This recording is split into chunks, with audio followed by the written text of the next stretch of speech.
What if Albus Dumbledore never died? How would the Wizarding World and the entire outcome of the Second Wizarding War have changed if the headmaster of Hogwarts lived past the Half-Blood Prince? Today, welcome to the Loreverse, and we're diving into one of the biggest what-if scenarios in Harry Potter history.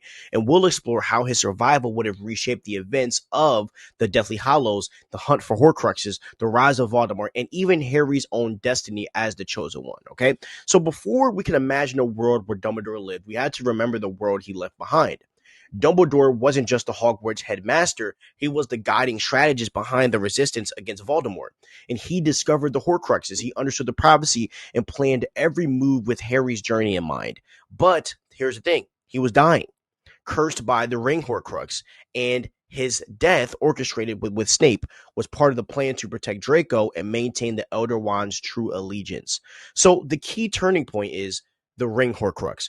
If Dumbledore had found a cure or never put on the ring, he wouldn't have been doomed, okay? Because a living Dumbledore would mean this. Number one, Snape would have never needed to kill him. Number two, the Elder Wand's ownership wouldn't pass through Snape to Draco and then to Harry. And then three, Voldemort's assumptions about the wand, right, would be even more complicated. Okay, so imagine the Deathly Hallows now, right, with Dumbledore alive.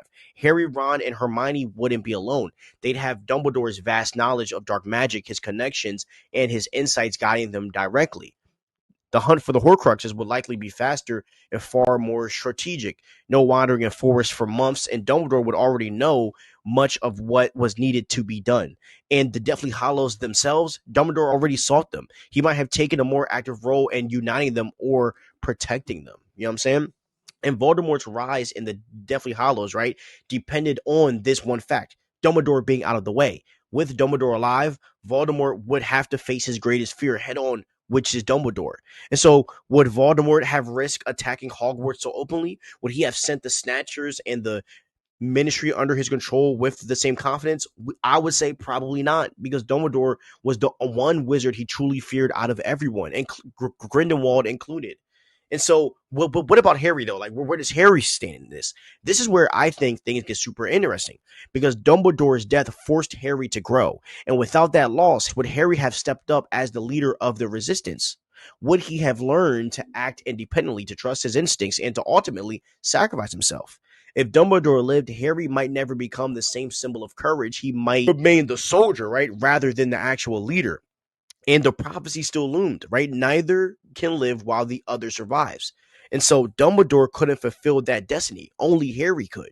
So if Dumbledore kept the Elder Wand, and Voldemort's obsession with it might have unfolded in a whole different way. So basically, the final duel in Deathly Hallows, right, it hinged on Voldemort's misunderstanding of the wand's loyalty. And with Dumbledore alive, the wand might never change allegiance, or Voldemort might even take a more drastic, reckless measure to claim it. And like, would it come to a duel between Dumbledore and Voldemort? Possibly.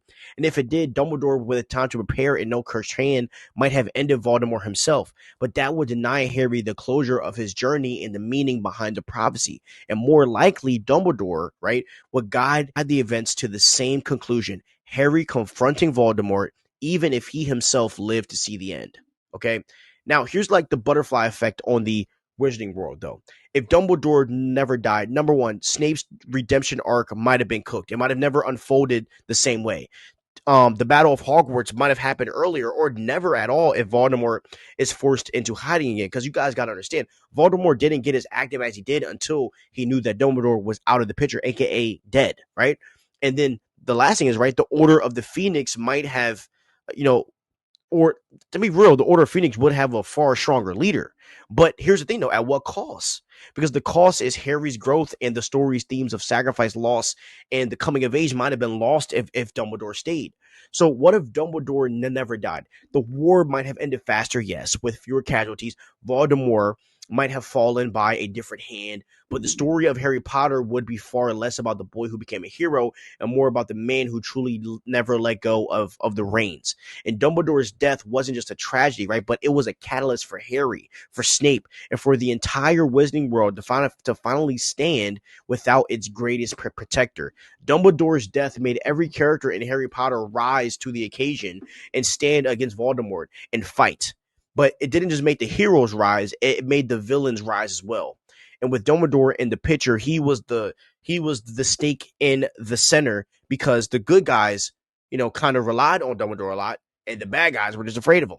So that's what I think right there about the whole Dumbledore and what if he never died. Hope you guys enjoyed this video from the Loreverse. Please like, subscribe, and ring the notification bell, and peace out.